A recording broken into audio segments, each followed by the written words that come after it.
When? No. Oh, brilliant. All right, hello. Don't know how this is going to turn out because I got a mad person at the other end of the phone. So what we're going to do is we're going to post up a review of the Tarmacsportz clutch and flywheel and slave cylinder kit for the 350Z HR model.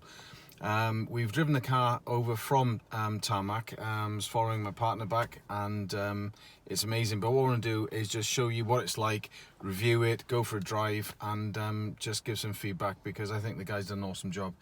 A couple of things to point out, which might be a good idea. There is a running in period for new clutch. It's really important that you run it in. If you cook it, doesn't come back, it's knackered, and you need another one. It's a big job.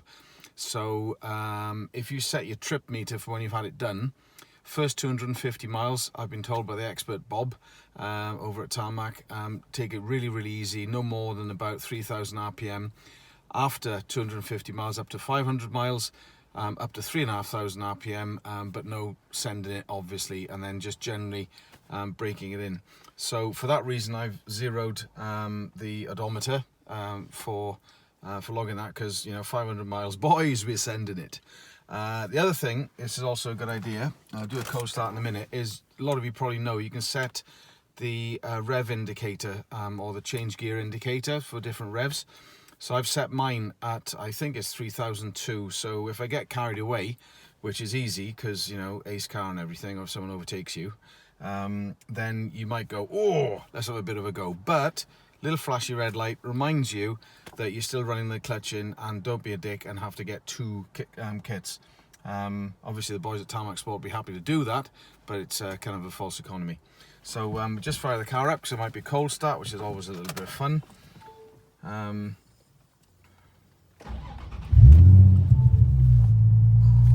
Every time.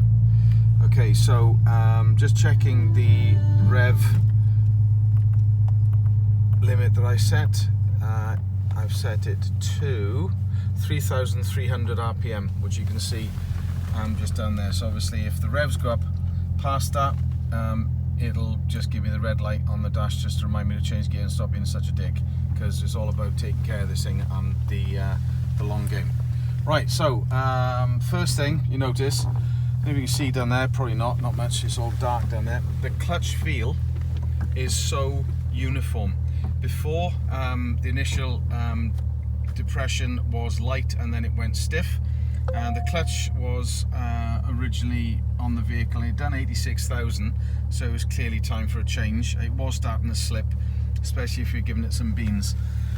So the clutch pedal feel is just consistent. In terms of putting it into gear and driving off, the new flywheel,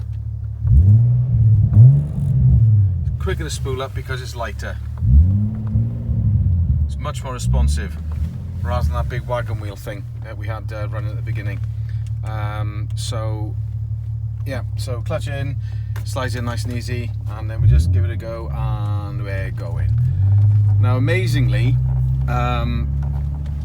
driving the old clutch, I used to think, because I don't drive the car that often, that my other car's an auto, because daily life. I used to think that I was slightly off my game, because you get a bit of a start off, but as you've probably heard, none of it, which is actually quite awesome. So we're going to take a spin up to a place called Retford.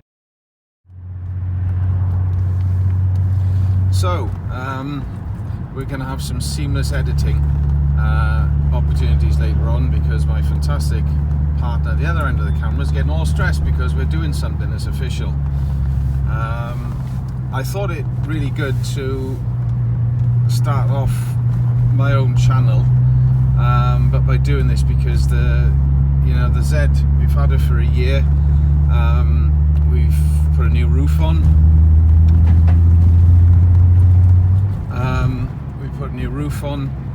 New exhaust system, Y pipes, induction kit. We've lowered it. We've got one-off set of wheels, which is quite nice. But Tarmacsportz pretty much have been every step of the way involved in the build, and I can't thank the guys enough. Chris. Obviously he's totally aware of the whole market for all the aftermarket parts and everything, and he just knows the scene really well. Bob, the spanner man, he did this whole job in one day. I spoke to Nissan, and well, I can't even say about how much money they wanted to charge to do the job, because it'd be like advertising for them, but for mental people, because you'd never go to them for anything. My local garage, which I use for the dailies, they're great. You know, they're down the end of my road. They're lovely guys. Been using them for about 8-9 years, and they're great. And they basically said to do the clutch on the Z is a 10.5-hour job just on labour, and obviously there's the parts as well. Now, when it comes to stuff, big stuff like clutches, flywheels, stuff like that, they're into obviously using aftermarket parts, but the stuff that Chris can get hold of is just not aftermarket or non-OEM, it's better. The CSC in this kit comes from America. It's taken months to get, but looking at that compared to the original OEM thing, which is like a piece of plastic, which is, you just wouldn't believe that that's the thing that actually drives the clutch kind of thing. It's just ridiculous. So it's driving really well, smoothly, and what can I say? Other than that, it just feels consistent. It's easy to slip the clutch, to pull off. Pretty much revs, obviously, but changing down as well, you just notice it that it's just easy. The pedal is always there. I noticed that with the original clutch, it might be because it was on its way out, but when I'd give it the beans, you know, in Mexico, obviously,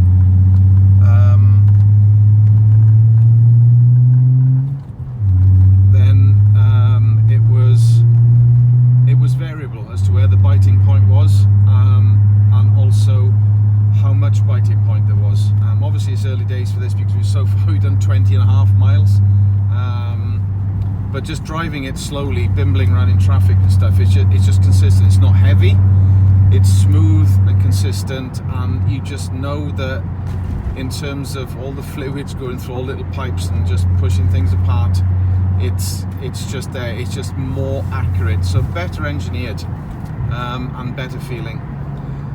So that's that. We're going to go for a drive up to Retford because it's cross country. We're just going to bimble around the place, and if there's any more updates, I'll add to this. Hopefully this is my first vlog.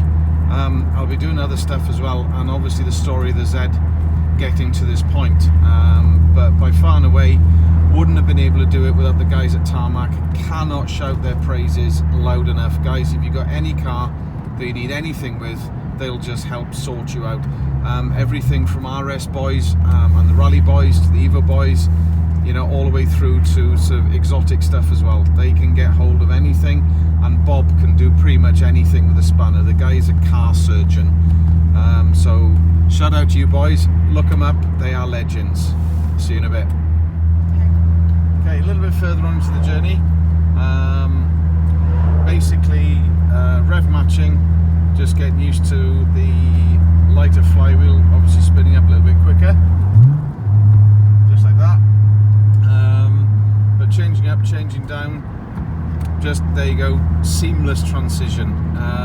Never been smoother, and it's not my skills because I only drove the car yesterday. Before that, probably, how long was it, a couple of weeks, something like that. So at least I know that my clutch foot has not all of a sudden become bipolar, and it's consistent. But what's helping it this time is the clutch and flywheel kit from Tarmacsportz. So I can't say how much I'm chuffed with it.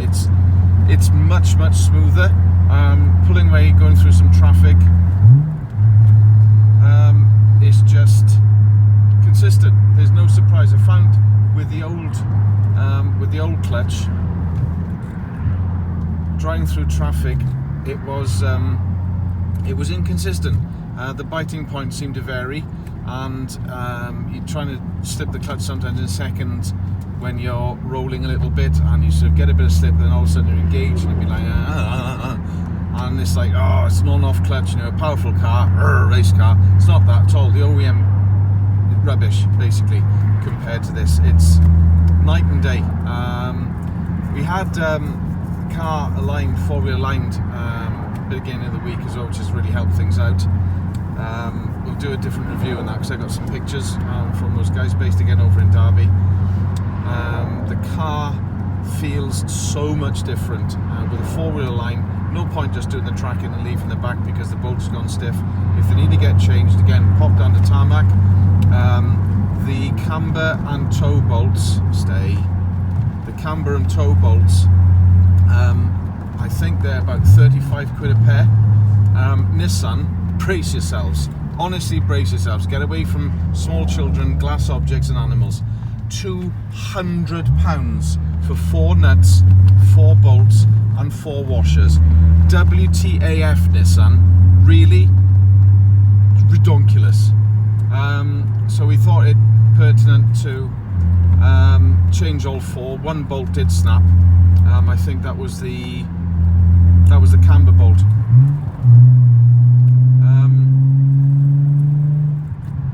See, a little red light just popped on, said, change up, Phil, don't go fast. Big lorry in front though, hard not to. So which is why it's a good idea to stick that little thing on. Big lorry, we're not going to get past. Also not going to get past because bad driving. Oh yeah, it's just brilliant. Night and day. So the four-wheel alignment, Bob did the camber bolts and the toe bolts.